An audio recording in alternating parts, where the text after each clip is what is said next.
মজুরি কমিশন বাস্তবায়ন সহ ৯ দফা দাবিতে রাষ্ট্রোত্তর পাটকলে চলা ৭২ ঘণ্টা কর্মসূচির তৃতীয় দিনে এসে সহিংসতায় জড়ালো শ্রমিকরা। নরসিংদীতে ট্রেনে পাথর ছুঁড়ে তারা আহত করেছেন যাত্রীদের। খুলনায় ভাঙচুর করা হয়েছে পুলিশের ফাঁড়ি, মারধর করা হয়েছে পুলিশ সদস্যকেও। শ্রমিকদের টানা ধর্মঘটে আজও দুর্ভোগে পড়েন সাধারণ মানুষ। ধর্মঘটের তৃতীয় দিনে কিছুটা সহিংস হয়ে ওঠে নরসিংদীর ইউএমসি জুট মিলের শ্রমিকরা। তাদের ছোড়া পাথরে আহত হন কর্ণফুলী ট্রেনের অন্তত ২০ যাত্রী। এক পর্যায়ে রেলপথ অবরোধ করে শ্রমিকরা। এতে ঘণ্টাখানেক বন্ধ থাকে ঢাকা চট্টগ্রাম ও ঢাকা সিলেট রুটে ট্রেন চলাচল। আমাদের উপর দিয়ে এই ট্রেনের ড্রাইভার স্পিডে রেল ছেড়ে দিচ্ছে, আমরা অনুরোধ করব। হঠাৎ করে ট্রেনতে হরেন দিচ্ছে, আমরা তো ভিতরে ছিলাম, বুঝতে পারি নাই। তারপরে দেখতে আসি মানে বৃষ্টির মতন পাথর ছোড়াছড়া করে মারতেছে আর কি। শ্রমিকরা যেভাবে পাশে ইট দিয়া পাথর দিয়ে হামলা করছে, অনেক সাধারণ পাবলিক আমরা আহত হয়েছি। রেল ও সড়কপথে বিক্ষোভ হয়েছে খুলনাতে।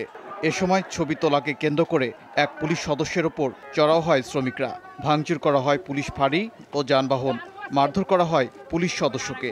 আমাদের এই ৯ দফা দাবি বুঝে না পাবো, আমরা রাজপথ ছাড়বো না। আমাদের জন্য অবশ্যই সমস্যা হয়, আমরা যে সোজা পথ দিয়ে আসতেছিলাম সেটা দিয়ে আসতে পারি না। এখান থেকে হেঁটে যেতে আমাদের খুব কষ্ট হচ্ছে, যেহেতু প্রচন্ড গরম।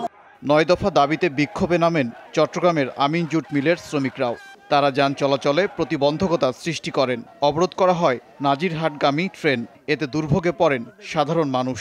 হয় আমাদেরকে সরকার গুলি করে মারিয়ে লাগ, না আমাদের মেলে হইছে আমাদেরকে দিয়া সরকার বদ্ধ করে দেয়।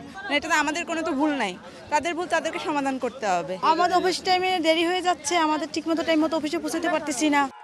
বিক্ষোভ মিছিল করেছে রাজশাহী জুট মিলের শ্রমিকরাও।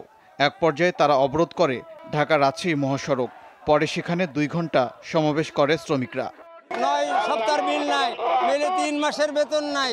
আমার ১৯ বছরের চাকরি করা, তার ভিতর বিল বন্ধ, মেলে পাট নাই, মজুরি কমিশন দেয়নি, এটা দেওয়া লাগবে, আমরা গরিব মানুষ। এছাড়া নারায়ণগঞ্জ সহ বিভিন্ন জেলায় দাবি আদায়ে বিক্ষোভ করেছে পাটকল শ্রমিকরা। ওবায়দুর রহমান, যমুনা নিউজ।